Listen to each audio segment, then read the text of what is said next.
महाकाल की नगरी से गणना चालू है। भगवान महाकाल का प्रताप पूरी सृष्टि पे है, पूरे ब्रह्मांड पे है, जीव मात्र पे है, सृष्टि मात्र पे, प्रकृति मात्र पे। बहुत सौभाग्य का विषय है कि इस बार मुख्यमंत्री महाकाल की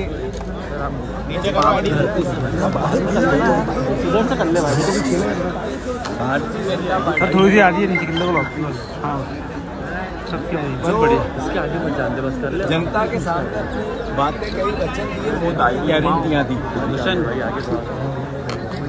सबसे महत्वपूर्ण बहनों से शिवराज भैया ने कहा 3000 रुपया आपको खाते में डालेगा चुनाव बाद तुम्हारा शिव भैया मामा। मैं भैया हूँ, मेरी बहनों के खातों में 3000 डालूंगा।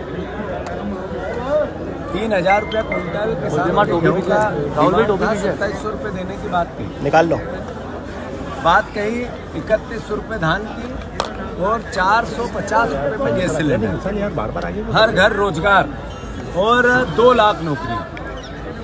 मैं भगवान भोलेनाथ की इस महा कृपा ऐसी हो कि सरकार ये सब वादे पूरे मनोज भाई सही साइड है, सद्बुद्धि हो, जल्दी से ज्ञान मिले, रास्ते मिले और ये वादे जो उन्होंने वचन दिए वो पूरे कर। भैया नेहरू हमारे सामने भारतीय जनता पार्टी का वो घोषणा पत्र है जिनके मोदी की गारंटियां हैं, जिसको लेके हमें बात करनी है, जिसको लेके हमें सरकार से आशा है कि वो पूर्ण करेगी। मैं मानता हूँ लोकतंत्र का की 2 पटरी है और वो समान दूरी पर रहती है। एक पटरी सत्ता की है, एक विपक्ष की है, पर सत्ता में रहकर और विपक्ष में रहकर दोनों में देश सेवा होती है, प्रदेश सेवा होती है। हमें कांग्रेस पार्टी को बहुत महत्वपूर्ण जिम्मेवारी मिली है। मैं बहनों से अनुरोध करना चाहता हूँ, शिवराज भैया 3000 के वादे करके मुख्यमंत्री नहीं रहे, पर आपका जीतू भैया है। मैं किसान का बेटा हूँ, हल चलाना जानता हूँ और हल निकालना भी जानता हूँ। मैं अनुरोध करना चाहता हूँ इस बात का कि महाकाल की इस धरती से सरकार जैसे ही कैबिनेट फिर से फॉर्म हुई, तो पहली बार जब सिग्नेचर किए थे तो ये घोषणाएं जो मैंने बोली पूर्ण होनी थी। अब जैसे ही मंत्रिमंडल फॉर्म और कैबिनेट की पहली मीटिंग हो तो आशा है कि मुख्यमंत्री जी और सरकार इस पर संज्ञान में लेकर ये सारे वादे पूरे करेगी। अन्यथा मध्य प्रदेश पूरे में कांग्रेस पार्टी का विपक्ष का कार्यकर्ता उन बहनों और किसानों के हितों के लिए, युवाओं के हितों के लिए,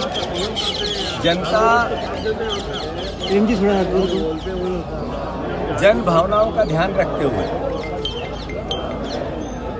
जनता के हितों की रक्षा करते हुए पूरे मध्य प्रदेश में ऐसी वादा निभाओ या जन भावनाओं के अनुरूप सड़क पर आकर सरकार को मजबूर करेगी इस बात को लेकर और पूरे प्रदेश में जनसभाएं करेंगे। सबसे पहले हम भोपाल में करेंगे, जनवरी के 15 जनवरी के बाद ये वादा निभाओ और फिर प्रदेश के पूरे मध्य प्रदेश के हर जिले में हो।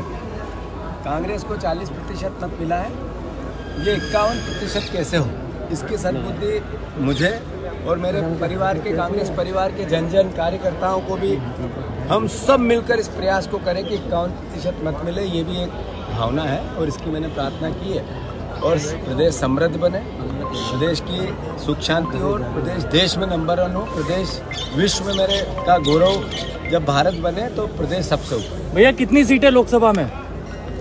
क्योंकि अभी मैं पदभार ग्रहण करने जा रहा हूँ, संभावना है ज़्यादा से ज़्यादा हमारी 29 की 29 सीट मिले, ये आशा है।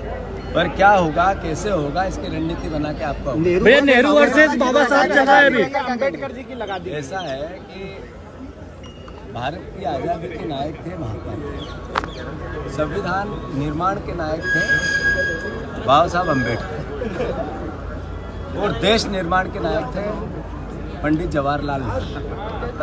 बहुत खुशी हुई कि बाबा साहब अम्बेडकर की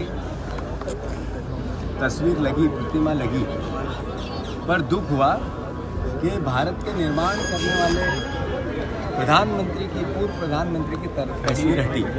ये हटाने की राजनीति कैसी, ये नफरत किसी महापुरुष से जिसने देश की आज़ादी के लिए सालों जेल में बिता दी, देश के निर्माण के लिए सर्वोच्च निछावर कर दिया, उससे ये नफरत क्यों? मेरा अनुरोध है, सरकार ने बाबा साहब की जब तस्वीर लगाई तो पंडित नेहरू की तस्वीर क्यों हटाई? वो भी लगाने देती, तीन तस्वीरों की व्यवस्था की तो ज़्यादा अच्छा था।